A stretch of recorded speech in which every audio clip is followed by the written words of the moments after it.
Hello, friends, and welcome back to Stories About Entitled People.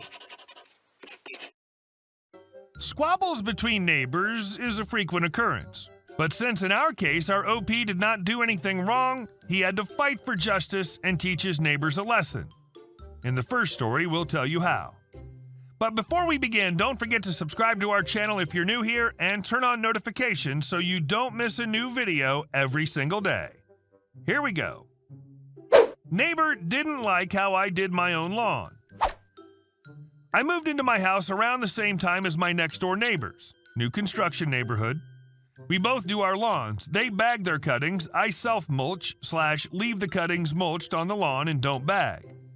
One day I mow the lawn and leave for some errands. I come home to the cuttings I'd left on my lawn all raked up and thrown all over my front porch and door with a threatening note telling me if this ever happened again and I didn't do my lawn properly from now on, there would be consequences.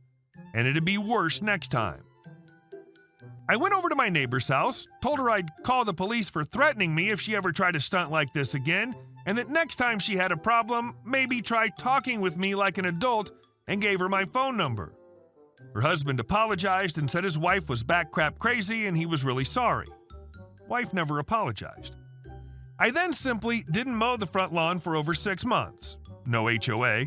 I made sure to mow the backyard and make a display of bagging those cuttings and carrying them out front for the neighbor to see, but left the front nice and overgrown.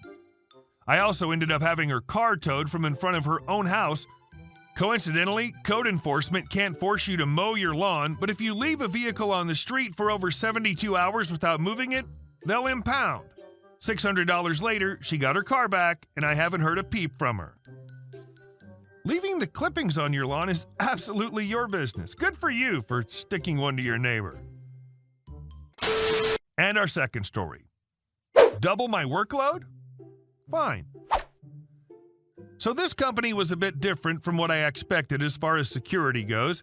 You know the stereotype, everyone is 40 pounds overweight, and all they do is the occasional walk around a building before going to the guard shack and sitting around all night. That's not what this company was completely about, though. The company primarily did patrols for various clients and made stops at designated areas. We also answered alarm calls on top of that. Now, this company did have a few stationary sites that I worked from time to time, and I was primarily a patrolman, which I didn't mind. Now the events. My overlords at this company were a charming couple. The owner was a lifelong policeman who took a chance after being denied a promotion and started this company in the 70s while his wife handled the business side. Both were nice enough, but listening to reason was another story. New accounts were regularly added to our routes, sometimes with little or no notice, and we were expected to adapt. Adapting to the changes was usually not a problem, until they became a problem, that is. On one of our overnight routes, the overlords updated an existing account. The owners of the account wanted more weekend coverage due to issues with disgruntled staff, and had asked for 3 more stops at their site on Fridays and Saturdays. Normally not a problem, until you take geography and basic timekeeping into account. Now, for those unfamiliar with the layout of the Kelso-Longview area, there's a bridge that separates Longview, Washington from Rainier, Oregon. We had a handful of accounts across the river separating the two states, which was normally no problem. The problem started with one of the larger sites wanting 3 more stops, and you had to wait till roughly 1 a.m. to hit the stops. This stop alone took about 15 minutes, since you had to unlock one of the main gates to enter, drive around to make sure there are no open doors, lock the gate, rinse and repeat. Our shifts ended at 5:30 a.m., and we still had over 100 stops, and on a regular night drove around 100 miles, give or take. So I wasn't the first to try to conquer this. That honor went to another patrolman in our company. This guy tended to be on the overlord's crap list most days for his attitude, but he was a solid worker. He definitely bit off more than he could chew with how this route was redone. He attempted to try the route using his normal methods, but ended up going 2 hours over. He was, of course, reprimanded for not being able to complete the shift on time. The next time he had his route, he decided to cut his lunch hour in half and barely made it on time. He then got reprimanded a second time for not using his lunch as intended. He was fed up at this point and told the overlords he was refusing to do this route on Fridays and Saturdays anymore, as he rightfully thought it was ridiculous. Now comes my turn. I took a look at the sheet and started formulating a plan in my head for how to best tackle this route. After a few minutes, I think I was able to come up with a possible solution.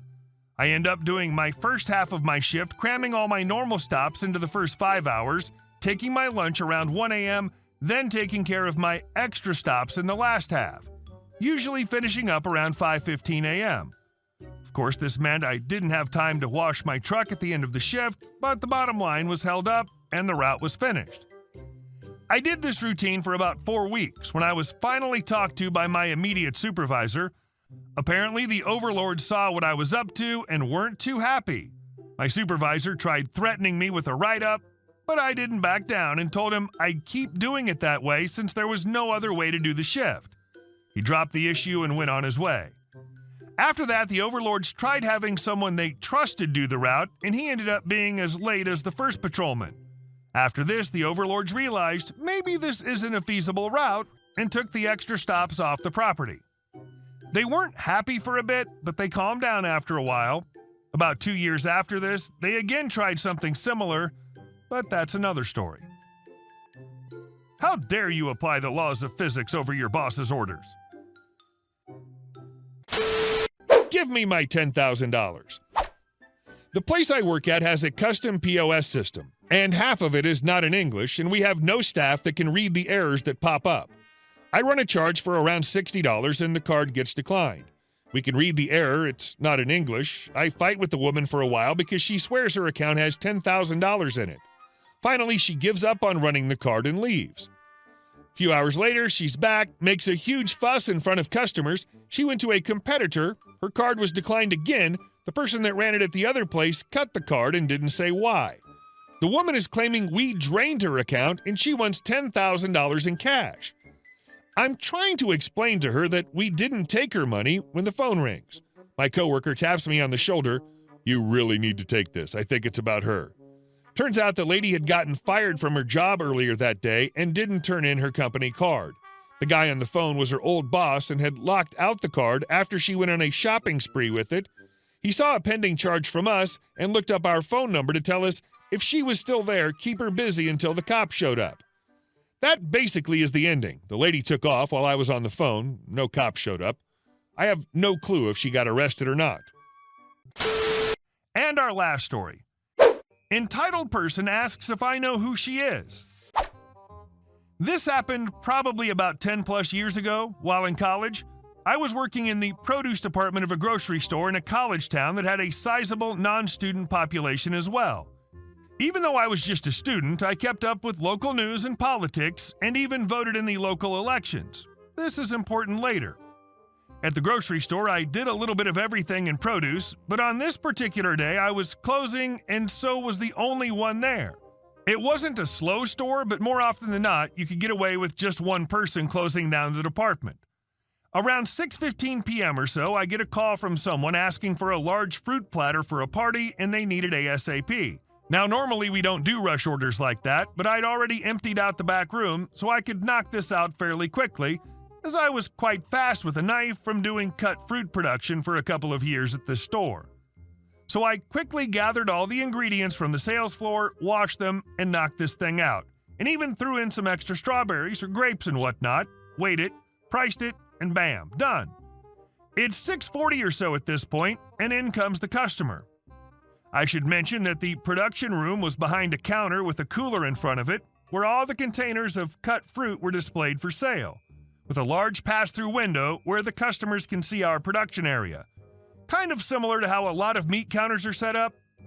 I acknowledge the customer, who from this point forward will be known as EB for Entitled B. Me. How are you this evening? EB. Oh, just fine. I called not long ago and I'm here to pick up the fruit platters. Oh, great. I just finished with it. Let me get it for you. I grab the platter and bring it out to the sales floor and to her cart. Here you go, ma'am. One large fruit platter. I ordered 2. Where's the other one? You did? I could have sworn you said 1 over the phone. I pull out the order sheet. Yeah, I wrote down all the details here. Name, contact info, quantity, etc. It says 1 large fruit platter. Pretty sure I confirmed that with you. This is ridiculous. There's no way this will be enough fruit for the party. I tell you what, I already have most of the ingredients back here washed and ready to cut. Just give me 10 minutes and I'll make another one. no charge. My boss was big on customer service and would have been A-okay with letting me do this. Okay, fine, whatever, just hurry up.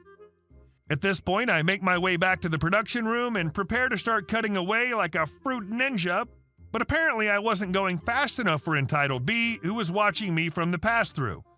You know what? F this. I don't have time for this. Do you have any idea who I am? I'm going to be late for the party now, you minimum wage piece of crap. Which was funny because I was full-time making about $12 an hour at this point, which at the time wasn't terrible. Entitled B then threw the fruit platter as hard as she could over the counter and through the pass-through window. I ducked with the reflexes of a GD fruit ninja, and the platter exploded on impact on the wall behind me. At this point, I shot up, knife still in hand, and drove it into the GD cutting board before yelling back, "Yeah, I actually do know who you are, Mrs. Blank, wife of Mayor Blank, and one of my classmates is the son of the editor of the local newspaper. You better come back here and apologize, or else I'm calling the police and then the editor." I wasn't bluffing. I actually was good friends with the editor's son. EB had begun to walk away, but quickly turned around. "You wouldn't effing dare. Let me speak to your manager."